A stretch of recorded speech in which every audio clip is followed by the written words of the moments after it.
नमस्कार प्रिय भक्तजनों, आप सभी का कहानी किस्से चैनल पर हार्दिक स्वागत है। आज हम एक शिव भक्त चिड़िया की कहानी सुनेंगे।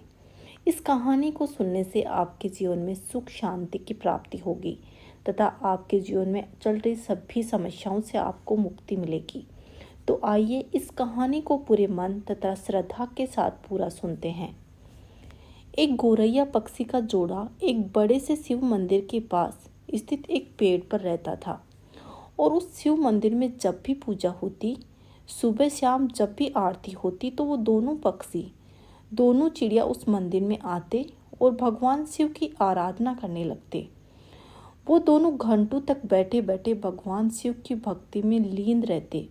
इतनी भक्ति करते, निराधार भक्ति करते कि उन्हें अपने तन मन का, भूख प्यास का तथा आसपास में क्या हो रहा है कुछ भी होश नहीं रहता।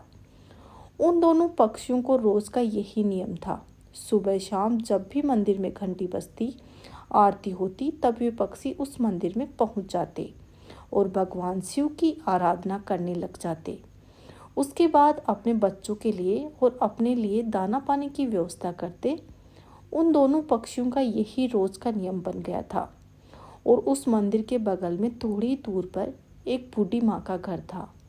उस बूढ़ी माँ के कोई भी संतान नहीं थी। उसके आगे पीछे कोई भी उस बूढ़ी माँ की देखरेख करने वाला उसका कोई नहीं था। वह अकेली ही अपना जीवन व्यतीत कर रही थी। उस बूढ़ी माँ को पक्षियों के प्रति बहुत ही गहरा लगाव था। वह उन चिड़ियों को बहुत ही प्रेम किया करती थी। उनके लिए वह रोज अपने घर की छत पर दाना पानी और सब कुछ जो भी चिड़िया खाती थी वो सारी चीज़ें छत पे डाल दिया करती थी। उस दिन बूढ़ी माँ का रोजाना का यही नियम था और वे दोनों चिड़िया उस बूढ़ी माँ की छत पर आते थे और आसानी से दाना चुगते तथा वहाँ पे रखा हुआ पानी पीते थे और उसमें से कुछ अपने बच्चों के लिए अपने साथ ले जाते। इस तरह उनका जीवन व्यतीत आसानी से हो रहा था। उस बूढ़ी माँ के कारण उन चिड़ियाओं का पेट भर रहा था और साथ ही वे दोनों आराम से निश्चित होकर भगवान शिव की आराधना भी कर पा रहे थे और इसी तरह उनके दिन आसानी से गुजर रहे थे। अब एक दिन की बात है, वो बूढ़ी माँ बहुत बीमार हो जाती है और अपने बिस्तर पर ही पड़ जाती है। उसके बहू बेटा तो कोई था नहीं जो कि उसका उपचार करवाते, उसके लिए दवा लाते। अब बूढ़ी माँ बिना दवा और बिना सेवा के ही बिस्तर पर पड़ी रहती। अब वह बूढ़ी माँ अपनी छत पर दाना डालने के लिए भी नहीं जाती थी। अब जब गौरैया पक्षी उस बूढ़ी माँ की छत पर दाना चुगने के लिए आते तो वहाँ पर दाना पानी नहीं मिलता। तब वे दोनों सोचते कि बूढ़ी माँ कहाँ चली गई, वो दाना पानी क्यों नहीं डाल रही है। इस तरह एक दिन बीता, 2 दिन बीते। धीरे धीरे वो बूढ़ी माँ कमज़ोर होने लगी और बिना दवाई के उसकी हालत और भी ज़्यादा बिगड़ने लगी। एक दिन वह मर गई। अब जब भी वे पक्षी देखते हैं कि बूढ़ी माँ का कोई अता पता नहीं चल रहा है और उसकी छत पर भी कोई दाना पानी नहीं डाला जा रहा है तो वे काफ़ी घबरा जाते हैं और वे बहुत ही परेशान होते हैं और उस बूढ़ी माँ को पूरे गांव में और आसपास में ढूंढने लगते हैं। दोनों ढूंढते ढूंढते थक जाते हैं। तो उनमें से जो मादा गौरैया थी वह अपने पति से कहती है कि स्वामी, बूढ़ी माँ का कोई पता नहीं चल रहा है। बूढ़ी माँ कहाँ चली गई है? वह हमें दाना पानी दिया करती थी और दूसरे पक्षियों की भी देखरेख किया करती थी। वह बूढ़ी माँ कहाँ चली गई है? हमने उसे इतना ढूंढा लेकिन वह हमें नहीं मिली। अब हम क्या करें? उस गौरैया पति का कहता है कि हे प्रिय, हमने हर जगह उस बूढ़ी माँ को तलाश किया है परंतु वह बूढ़ी माँ हमें कहीं पर भी नहीं मिली। एक जगह हमने उसे नहीं देखा, उसके खुद के घर में। हमें उसके खुद के घर में जाकर देखना चाहिए, शायद वो बूढ़ी माँ बीमार हो गई हो। अब वह कहने के बाद दोनों गौरैया पक्षी बूढ़ी माँ के घर चले जाते हैं और जब वे दोनों घर के अंदर जाकर देखते हैं तो वह बूढ़ी माँ अपने बिस्तर पर लेटी हुई थी और उसके शरीर में कोई भी हलचल नहीं हो रही थी। उसके चेहरे पर, उसके पूरे शरीर पर मक्खियाँ भिनभिना रही थी। वे पक्षी अपने पंखों को फड़फड़ाकर उन मक्खियों को उड़ाते हैं और उस बूढ़ी माँ को जगाने की कोशिश करते हैं लेकिन उस बूढ़ी माँ के शरीर में कोई हलचल नहीं होती है। अब उस गौरैया का पति कहता है कि प्रिय, बूढ़ी माँ अब इस दुनिया में नहीं है। इस बूढ़ी माँ की मृत्यु हो चुकी है। ये देखने के बाद दोनों पक्षी बहुत ही उदास हो जाते हैं और उन्हें इस बात का बहुत ही दुख होता है कि अब उन दोनों को दाना चुगने के लिए दूर दूर तक जाना पड़ेगा। अब वो दोनों दूर दूर तक दाना चुगने के लिए जाने लगे। अब इसी तरह से शाम हो जाती और जब शाम को भगवान शिव के मंदिर में घंटी बजती है और आरती होने लगती है तो दोनों पक्षी उस मंदिर में पहुंचते हैं और एक पैर पर खड़े होकर भगवान की निराधार भक्ति करने लगते हैं। भगवान शिव का जप करने लगते हैं। 1 घंटा बीता, 2 घंटे बीते, इसी तरह बहुत लंबा समय बीत जाता है और वो बिना कुछ खाए पिए लगातार भगवान शिव की भक्ति करते रहते हैं। ऐसा करते करते 1 महीना बीत जाता है। उन पक्षियों ने भगवान शिव की भक्ति करना नहीं छोड़ा और भगवान शिव की भक्ति करते रहे। ये देखकर खुद भगवान शिव बड़े भी प्रसन्न होते हैं और उन पक्षियों को साक्षात दर्शन देते हैं और भगवान शिव कहते हैं कि हे गोरैया, तुम्हें क्या चाहिए? जो भी तुम मुझसे मांगोगे वह मैं तुम्हें दूंगा। मैं तुम्हारी भक्ति से अत्यधिक प्रसन्न हूँ। छोटी सी जान होते हुए भी तुमने अपनी क्षमता से बाहर जाकर मेरी निराधार भक्ति की है, इसलिए मैं तुमसे अत्यधिक प्रसन्न हूँ। तुम जो भी मांगोगे मैं तुम्हें वो दूंगा। तब गौरैया ने कहा कि प्रभु, हमें कुछ भी नहीं चाहिए, हमें बस एक चीज़ चाहिए। आप हमारी उस बूढ़ी माँ को पुनः आत्मा दे दो, उस बूढ़ी माँ को जीवित कर दो, बस हमारी एक यही इच्छा है। तब भोलेनाथ ने कहा, पक्षियों, ये सृष्टि का नियम है। जो भी प्राणी अगर जन्म लेता है तो वह प्राणी जरूर मरता है, इसलिए जो मर गया वो दोबारा कैसे जीवित हो सकता है? मैं इस सृष्टि में कैसे बाधा बन सकता हूँ? तुम कुछ और मांग लो।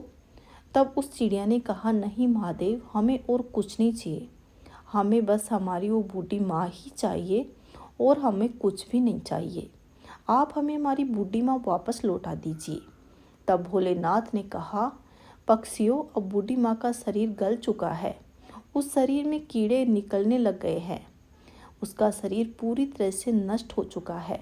मैं उस शरीर में कैसे प्राण डाल सकता हूँ? तब वे दोनों पक्षी, जो दोनों पति पत्नी थे, भगवान शिव से हट करने लगे और कहते हैं कि हे प्रभु, आपने हमें वचन दिया था कि हम जो मांगोगे वो आप हमें देंगे, तो प्रभु, आप अपने वचन से पीछे नहीं हट सकते। हे महादेव, आप अपने वचन से फिर नहीं सकते हो। तब भगवान शिव ने कहा कि हे पक्षियों, तुम्हारे हट के आगे मैं विवश हूँ और अपने वचन के आगे भी। इस प्रकार भोलेनाथ ने उस बूढ़ी माँ के शरीर को सही किया और उस बूढ़ी माँ के शरीर में प्राण फूंक दिए।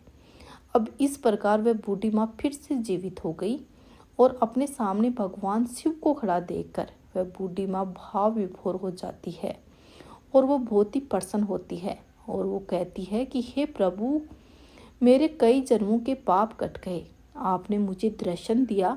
प्रभु, मैंने ऐसा क्या पुण्य किया था कि आपने मुझे पुनः जीवित कर दिया? तब भगवान शिव ने कहा कि हे बूढ़ी माँ, मैंने तुम्हारे प्राण तुम्हारे कारण जीवित नहीं किया, मैंने तो तुम्हें उन दोनों पक्षियों के लिए जीवित किया है। उन दोनों पक्षियों ने ही मेरी निराधार भक्ति की, दिन रात बिना दाना पानी खाए पिए मेरी पूजा की है। वे दोनों एक पैर पर खड़े होकर मेरी आराधना की है।